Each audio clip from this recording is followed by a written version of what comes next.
Hello all, this is Barbara Mann from Your Empowered You, and welcome to our short video on is asking for help a sign of strength or weakness in the workplace. So in this short video, we're going to talk about some of the reasons why people don't feel like they can ask for help. What are some of the ramifications that can happen when people don't ask for help? What are some of the benefits of asking for help, and when is asking for help too much? Is there kind of that fine line when asking for help is a little bit too much? We'll talk a little bit about that as well. So let's first touch upon why employees may not feel like they can ask for help or want to ask for help. So a lot of times people feel like, they should know the answer. Maybe they're a long-term employee and they feel like they should know the answer, and so they're a little bit nervous to ask for assistance. If you're brand new, you better be asking for help, because obviously you are not going to know everything. But the longer that you're in a job, maybe you feel like you should know the answer and you're just a little reluctant to ask people for help on something. They may feel that others are going to judge them by either their peers or management, and so maybe they just don't feel that comfortable and feel like others are going to say, oh my gosh, you should know that by now. Some people are just stubborn. They are very like, I'm not asking for help. I want to be self-reliant. I can figure this out on my own. I'll do what I need to do to sort this out. So, that can be a good trait. That can actually be a strength, but if it's used too much, it can be one of your limiters of being a little bit too self-reliant, a little too stubborn. Other reasons why people may not ask for help, or employees may not ask for help, there may be a communication sort of breakdown. Maybe they don't communicate very well with, say, their manager. There's some tension going on with that relationship. They don't feel comfortable going to their manager or going to maybe a peer to ask for assistance. So maybe there's some sort of breakdown in that relationship. Some employees may think, oh, I'm wasting another employee's time. They're too busy to answer my question. I don't feel comfortable, and everybody's super busy, and they just, they don't want to waste other people's time, or they don't want to bother others. So there's a lot of reasons that go into why employees may not ask for help. But I'm here to tell you, ask for the help if you think you really need to ask for it, because some of the ramifications are significant. I've seen them. Obviously, I've made a couple of my own. My employees have made a few of their own, but making significant errors can pose a serious cost to a customer. Maybe you are in some sort of customer. Actually, you know what? Everybody's in the customer service industry. We're either servicing one another or servicing an external customer. If you don't know the answer to something and you just kind of make the decision and you think you know it, but you're not sure, it could cost somebody either money, time, whatever the case may be. It could be very costly to a customer. It could be very costly to the company if you made a boo-boo, right?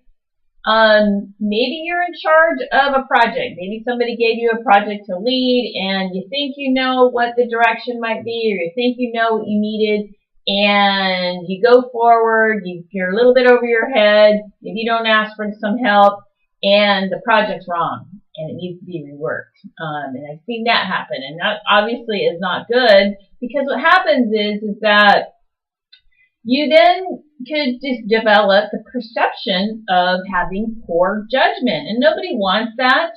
But if you make significant errors, somebody could say you have poor judgment. It could create a trust issue, like, hey, I trusted this person to, say, lead a project, or I trust this person to ask questions when they need help. And if you don't, it creates that trust issue, like, I thought they would ask for assistance if they needed it, and because they haven't, I'm not sure if I'm going to trust them for future issues. And lastly, if it's an egregious error, it can obviously lead to performance management. Maybe, I don't know, a first and final. It could lead to termination if it's very egregious.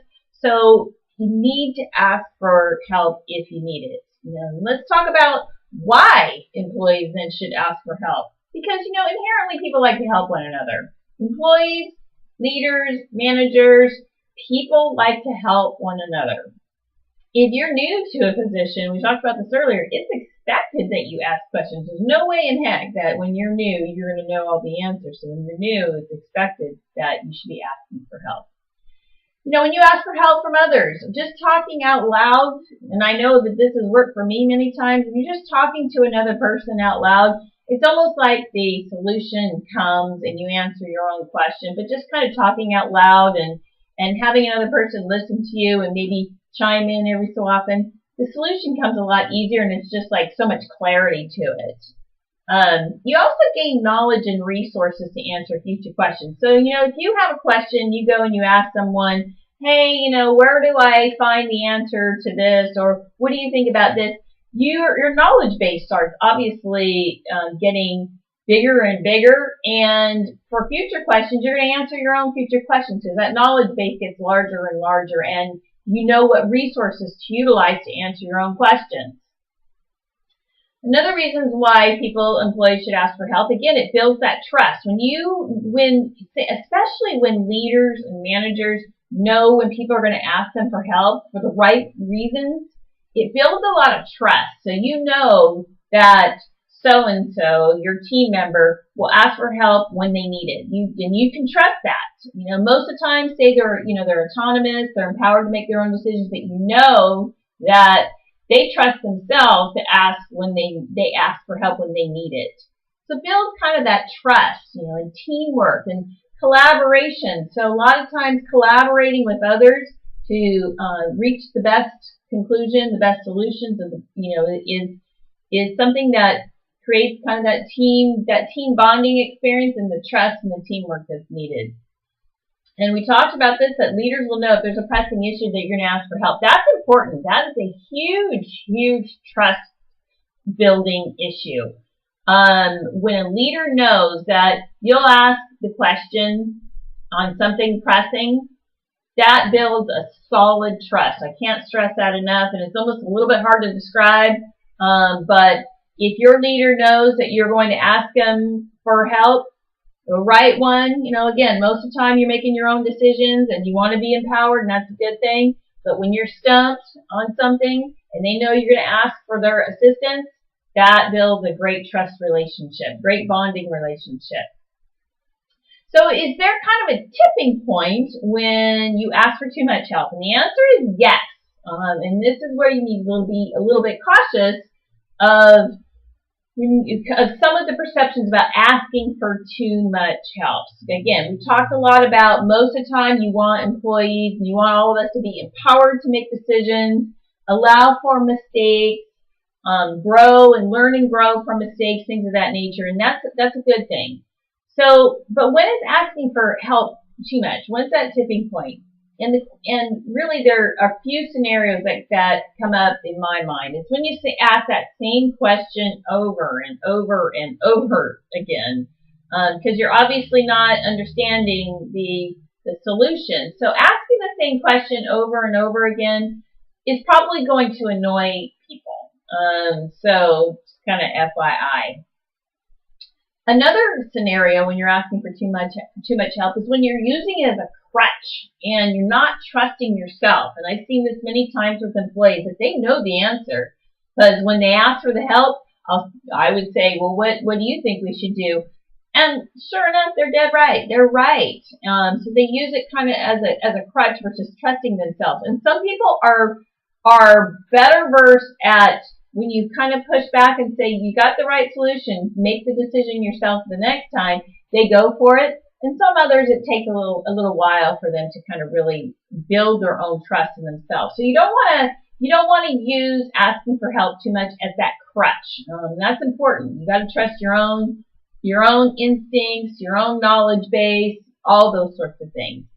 And the most significant reason why when is asking for help too much is when you shift the accountability to somebody else. Whether you ask for help and you get guidance for something, we all need to be accountable for our decisions. So if someone gives us some answer, we've asked for help and they give us the answer, but we know something doesn't feel right, go with your gut. You know, maybe ask somebody else or go with what you think you should do. But never use asking for help to shift the accountability to somebody else and say, well, so-and-so told me to do this. That is going to get everybody into a big problem. It's going to lead to trust issues.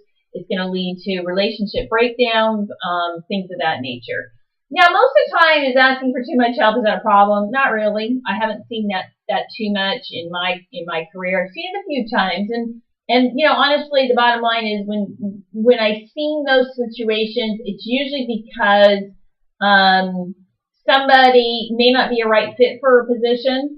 But if somebody's new, they're going to ask a ton of questions, and I would completely embrace that. They should be asking oodles of questions, but then it kind of tapers off. So asking for help when you're new, that's expected. But asking for help, if you've been there a month, 2 months, 3 months, 4 months, 5 months, that's probably going to become a problem. So just like anything, when you're new to something, you ask a ton, and then it kind of dwindles off. So for the most part, if someone's still asking questions after 5, 6 months, pretty elementary questions, it may not be a right fit for a position, and that's okay. There's nothing wrong with that. It's just not the right fit for the position. So let's wrap this up in a bow and kind of summarize what we chatted about. So we talked about figuring out, when someone doesn't want to ask for help, we need to figure out why they don't feel comfortable asking for help. Some people think it's hard for them to ask for help. So as a job, as a leader, or as a peer, is to make sure that they feel safe asking these questions. Inherently, people like to help each other. We like to help people. That's just kind of a human nature aspect, is when we help each other, it builds that teamwork. And we know, as someone who has asked somebody for help, we're probably going to help somebody else in the future. So it's kind of pay it forward sort of thing. It really builds a lot of trust, and it builds teamwork when we're comfortable enough to ask another person for assistance. We talked about the ramifications. Sometimes if you don't ask for help, and you may not know that answer, and you just kind of pull the trigger, or you don't feel comfortable asking, you can make egregious errors that cause not just costly mistakes, it could cause lack of trust, and some other significant issues such as performance management. And then finally, we chatted about, asking, is there a point where asking questions is too much? And the answer is yes. Asking the same questions, using it as a crutch, shifting accountability. We don't want to just ask questions for those reasons as well. So I hope that you have enjoyed our video on asking for help. Is it a sign of weakness, or is it a sign of strength in the workplace? And for additional resources or to schedule a session with me, please visit my website at www.yourimpoweredyou.com. You can email me at bman@yourimpoweredyou.com, or give me a call at 916-633-2555. And I thank you very much, and have a very empowered day.